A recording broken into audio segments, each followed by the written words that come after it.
Dillian the Body Snatcher White here. It's a champ. Big up to Sporting Icon. Subscribe.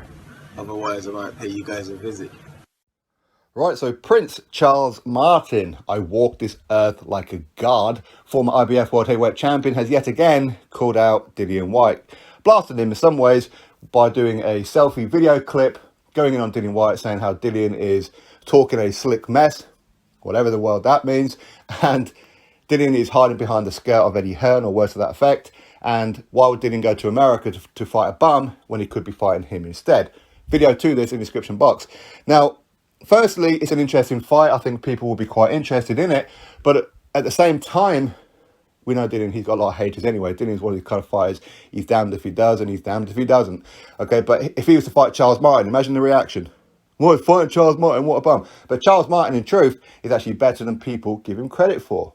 Anybody who's seen the Adam Karnacki fight, you'll understand why. But Charles Martin, when it comes to, say, the other names that Dillian has been linked with for his American fight at the end of August, again, we don't know this for a fact, if that's definitely what's happening. I haven't spoken with Dillian in a couple of weeks.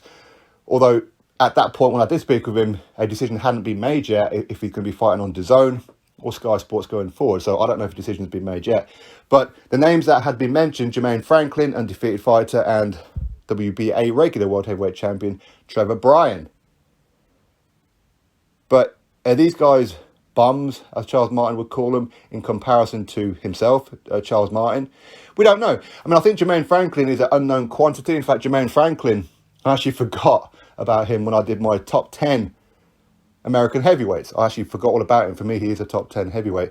But he's a bit of an unknown quantity in comparison to a Trevor Bryan, you kind of know what you're going to get. With a Charles Martin, you kind of know what you're going to get. Jermaine Franklin could be the risky one, okay, out of all of them. But for me, I think that Dillian smashes all three of them, probably on the same night. But Trevor Bryan, of course, he's got the WBA strap.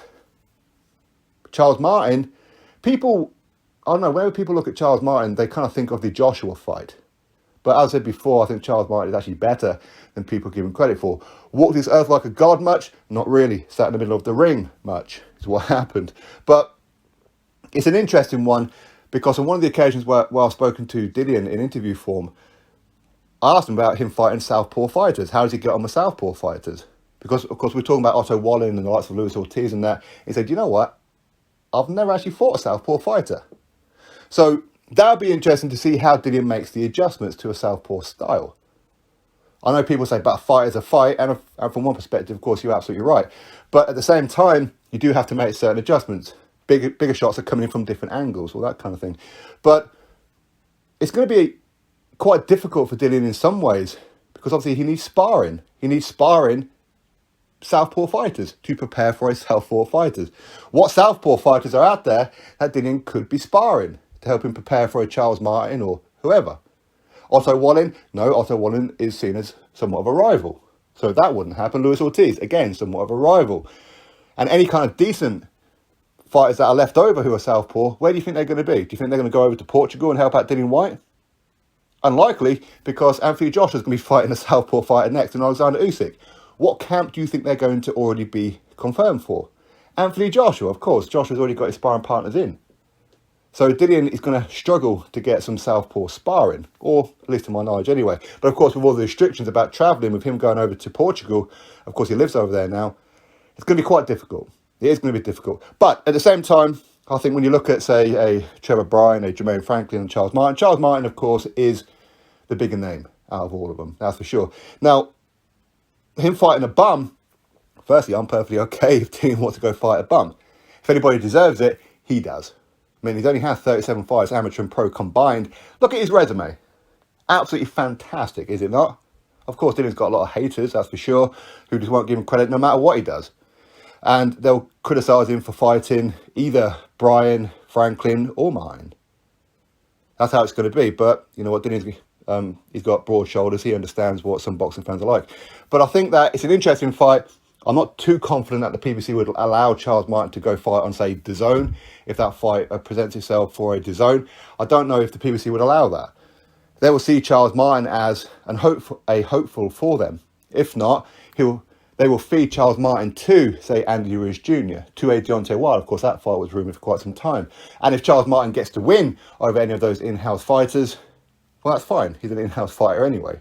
They don't mind that. What they don't want is for a Charles Martin or really any of their fighters to go across the street to a DAZN or a Top Rank. It doesn't really happen, does it? So from that perspective, it's unlikely the PBC would allow it, but in some ways they might, because Charles Martin isn't their A-list heavyweight, is he? He isn't. He's supposed to go in there against Andy Ruiz Jr. or Wilder, etc., to lose. That's what he's supposed to do. But if he pulls out the win, great. But at the same time, if Charles Martin went over and fought Dillian Whyte, firstly, it's a payday for everyone, that's for sure. Secondly, if he loses, oh well, he's supposed to lose. It's Dillian Whyte, he's supposed to lose. But if somehow he pulls out the win, it's a bonus, isn't it? Of course it is. Charles Martin becomes a WBC interim world heavyweight champion. Would Dillian Whyte want Charles Martin? Well, Dillian's offered Charles Martin a fight before. Charles Martin turned it down. Much like Dominic Brazil, turned the fight down. Andy Ruiz Jr. turned the fight down. Luis Ortiz turned the fight down. Deontay Wilder turned the fight down. But suddenly now they want Dillian Whyte. Why? Because there's nowhere else for him to go. Where else is Charles Martin going to get a better payday? That's all this is really about. Payday. If I lose, oh well, I'm supposed to lose. But if I win, it's a bonus for everyone, isn't it? So, anyway, listen, that's my thoughts. You, of course, drop me yours. Do you want to see Dillian Whyte take on Charles Martin? Would you be okay with that? Drop your thoughts below. Click thumbs up, subscribe, and I'll catch you all in the next video.